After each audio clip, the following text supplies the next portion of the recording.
Good evening. The Commission on Elections has wrapped up the third day of the filing of the certificates of candidacy for the 2025 elections. Our reporter Chari Abarkar will give us updates on who filed their COCs today, October 3. Chari?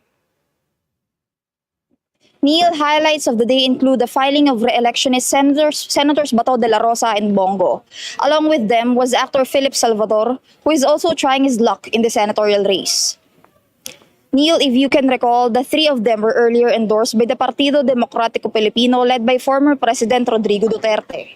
Shortly after they filed their COCs, Salvador, Dela Rosa, and Go faced the media one by one to answer queries. First to face reporters was Salvador. He said the only platform that he has is peace and order. He seeks to strengthen the agency's capability to implement laws that ensure the safety of the public. He said he wants to bring back the days when families were not afraid to go out because they were sure they would be able to go home safe. Salvador also mentioned his desire to lessen the number of drug users on the street. He was then asked if he supports Duterte's war on drugs, to which he answered yes. The senatorial aspirant said he believes in the rehabilitation of drug users as it could give them a second chance in life. Asked what motivated him to file a COC for senator, Salvador said he was only adhering to the calls from the public. The next to face the media was Dela Rosa, who was questioned about his involvement in the Duterte administration's war on drugs. According to Dela Rosa, in the end, it would still be the people who would decide on his fate. He even urged Filipinos to not vote for him if they see him as bad and corrupt, but vote for him if they believe that he is a good person. Dela Rosa also took the opportunity to emphasize that the drug war was not launched for them to earn money, as it was implemented to save the future of the youth. He also admitted that there are quote-unquote ICC probers who reached out to his office. But he said their attempts to communicate were all ignored because he believes the ICC has no jurisdiction over the Philippines. Meanwhile, Go was asked if he was able to discuss his re-election bid with Duterte. He did not categorically answer the question, Neil, but he said he was once told by former president to always do what is right. Though he was already endorsed by Duterte, Go said there's still no word if the former president would accompany him in his campaign. Neil, several party lists also lodged their certificates of nomination and certificates of acceptance of nomination. FPJ Panday Bayanihan's party list nominee is Senator Grace Poe's son, Brian Po Llamanzares. Asked what the group would prioritize should it successfully get a seat at the House of Representatives, Llamanzares said it would focus on food, progress, and justice. Senator Po accompanied his son during the filing. But prior to introducing her son as the first nominee of the FPJ Bayanihan party list, the graduating senator clarified that she was not at the venue to file her COC. Back to you, Neil. Chari, when we talk about Senator Go, Senator Bato Dela Rosa, it's difficult not to talk about former President Rodrigo Duterte, and marami tayong mga kababayan na nag-aabang ano ang magiging sunod na move ng Duterte clan, especially with the falling out of the alliance between the Marcoses and the Dutertes. So Chari, what do we know so far about the plans of the Dutertes this coming elections? Neil, sa totoo lang wala pa kasing categorical na sinabi ang Duterte clan dito sa plano nila sa pagtakbo dito sa 2025 elections. Ang malinaw lang, sinabi ni Vice President Sara Duterte, nauna nang sinabi ni Vice President Sara Duterte na wala siyang balak mag-endorse ng sarili ng senatorial slate sa darating na upcoming midterm polls. Pero inamin ni Senator Robin Hood Padilla kanina dito sa ambush interview sa Manila Hotel na patuloy pa rin niyang hinihikayat bilang presidente siya ng Partido Demokratiko Pilipino ng PDP na hinihikayat niya si former President Duterte o kahit sino sa kanyang mga anak na tumakbo bilang senador sa darating na 2025 midterm polls. Bukod dito, Neil, kung inyong matatandaan, nag-post din ng letrato si Representative Pulong Duterte na nagpapakita sila magkakapatid, binisita nila si former President Duterte sa Davao. Pero Neil, kasi sa ngayon, wala pa rin categorical na sinabi kung about saan itong pagpupulong na ito, kung may kinalaman ba ito sa darating na eleksyon. Chari, let me zone in pagdating dito kay Senator Go and kay Senator Dela Rosa. These are re-electionists, no? Ibig sabihin, they are incumbent senators who want to return to the Senate in the next coming years. Chari, do we know kung ano yung gusto nilang i-offer differently this time around? Because one argument can be made na parang you were already given time to do your job. Yet here you are running again for another term in the Senate. So what are they planning to offer differently this time around? Ano yung mga gusto nila ituloy? Ano yung mga gusto nilang simulan? Neil, alam mo, humarap sila kanina sa media matapos silang mag-file ng COC. At ang tanging sinagot lang ni Senator Bato, kay Senator Bato muna tayo. Ang una niyang sinabi is patuloy niyang ipagpapatuloy niya yung advokasya niya regarding sa paglaban sa illegal na droga at sa kriminalidad. Yun ang kanyang categorical na sinabi. Para naman kay Senator Bong Go, hindi raw siya magpapatali sa pagiging senador lamang. Ipagpapatuloy din niya kanyang advokasya sa edukasyon, sa food security at iba pa. Shari, I want to go back doon sa alyansa ng mga Duterte with the Marcoses. Again, we know about the fallout between the alliance between the Marcoses and the Dutertes. What are the plans of Senator Go and Senator Dela Rosa should they be re-elected as senators? Because as we know, they are two of the closest allies of former President Duterte. And kanina, pinapanood ko nga yung media interview with Senator Bato Dela Rosa. Siya mismo nagsabi na parang mayroong ginagawang efforts na pabagsakin yung mga Duterte at yung mga malapit sa kanila, including him. So what are they planning to do? Are they planning to join the opposition should they be re-elected? Neil, tama ka, no? Tinawag ni Senator Bato Dela Rosa na demolition job yung patuloy na pag-imbestiga ng lower house dito sa extrajudicial killings umano. Doon sa nanaganap sa drug war ni former President Rodrigo Duterte kung saan naging chief implementer si Senator Bato Dela Rosa. Pero wala silang sinabi na sa ngayon wala pang sinasabi ang kampo ni Senator Bato Dela Rosa maging ni Senator Bong Go kung sila ay tatakbo bilang opisyal na oposisyon sa administrasyon. Pero Neil, kasi nag-file sila ng COC under PDP which is led by former President Rodrigo Duterte. Sa ngayon, yun lang yung malinaw. Shari, let me go to another topic, no, and very quickly lang pagdating dito sa topic na ito, no.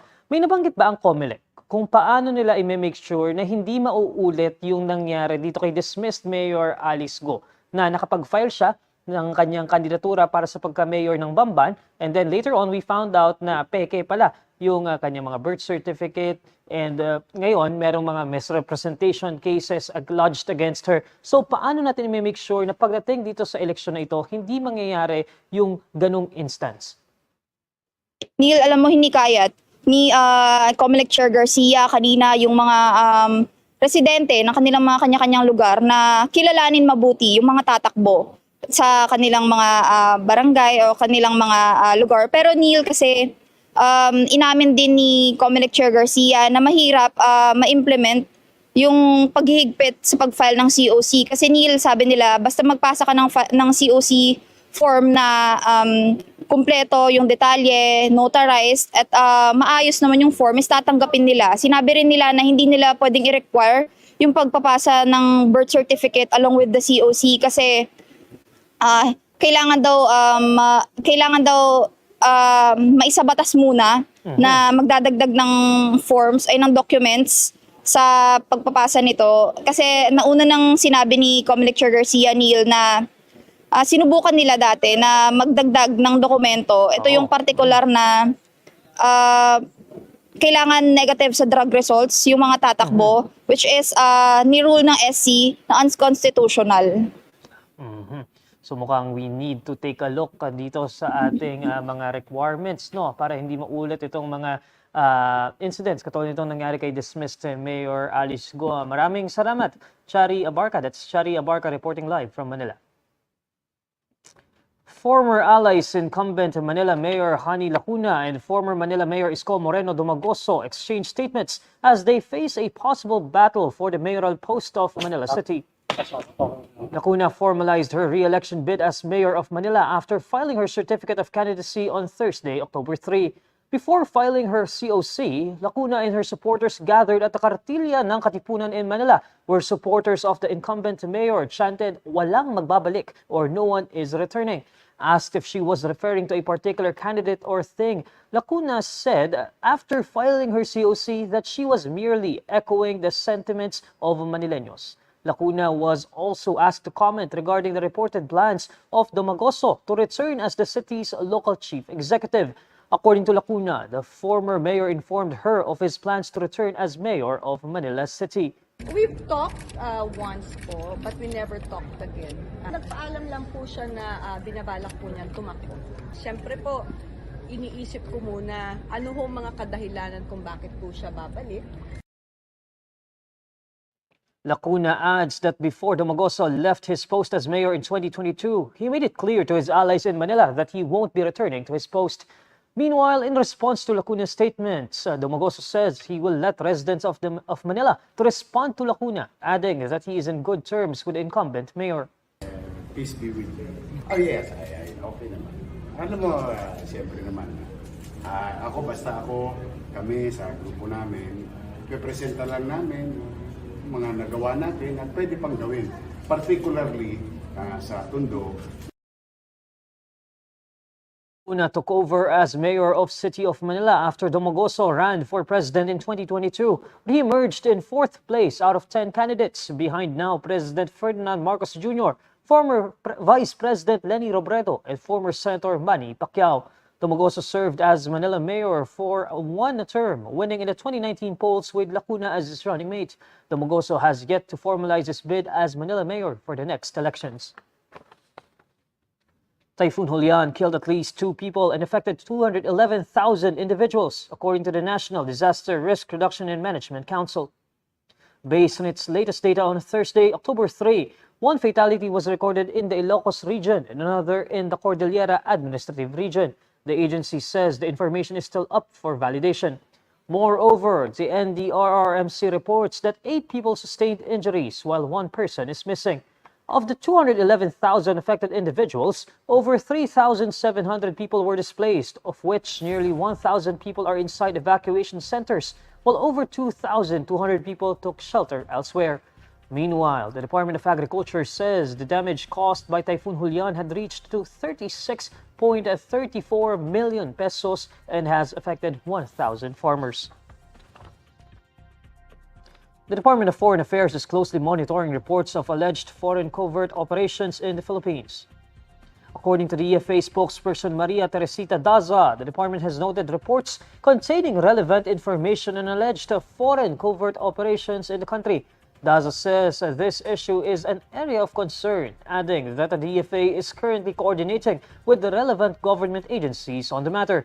The agency issued a statement days after a House panel discussed an Al Jazeera documentary that featured tycoon She Zhejiang, who claimed that he was a Chinese spy and had spoken with dismissed Bamban and Tarlac Mayor Isko. When asked if the DFA has reached out to its Chinese counterpart, Daza says they have no information so far. The National Security Council previously said in a television interview that the government has effective counterintelligence efforts against foreign spies. Defense Secretary Gilberto Teodoro Jr. says he will ensure that only essential modern technologies needed by the military will be prioritized once the Self-Reliant Defense Posture Revitalization Act is enacted into law. According to Teodoro, the country's armed forces is in need of asymmetric capabilities and higher technology capabilities. The Defense Secretary did not elaborate on the asymmetric capabilities that he wants to develop for the armed forces of the Philippines. Asymmetric capabilities refer to unconventional strategies, tactics, or even technologies to counter a much superior force. However, the defense chief cited the need for durability or toughness when building ships as an example. Teodoro specifically referred to the ramming incident against Philippine vessels, which stops the country from carrying out their mandate in the West Philippine Sea. In August, the Senate ratified a bicameral conference committee report on Senate Bill 2455 and House of Representatives Bill 9713, or the Self-Reliant Defense Posture Revitalization Act. The measure seeks to ensure adequate defense assets and hardware for the country through domestic production and manufacturing and the development of a national defense industry. President Bongbong Marcos assures the public that the government is ready to respond to any possible hazards of the eruption of the Taal volcano as protocols are in place. The president says that there are standard operating procedures that government agencies follow in times of calamity. Marcos notes that authorities are currently monitoring the situation to see what areas need special attention. On Wednesday, October 2, the Philippine Institute of Volcanology and Seismology reported that Taal volcano had a phreatomagmatic eruption that lasted for 11 minutes between 4:21 p.m. to 4:32 p.m. According to PHIVOLCS, a phreatomagmatic eruption happens when erupting magma comes into contact with water. Despite the recent eruption, PHIVOLCS says in its latest bulletin that Taal volcano remains under alert level 1, where entry to its permanent danger zone is prohibited. These are the stories you need to know today. I'm Neil Mercado. Follow INQUIRER.net on Facebook, X, YouTube, TikTok, Instagram, and Reddit. For more stories, visit INQUIRER.net. Good evening.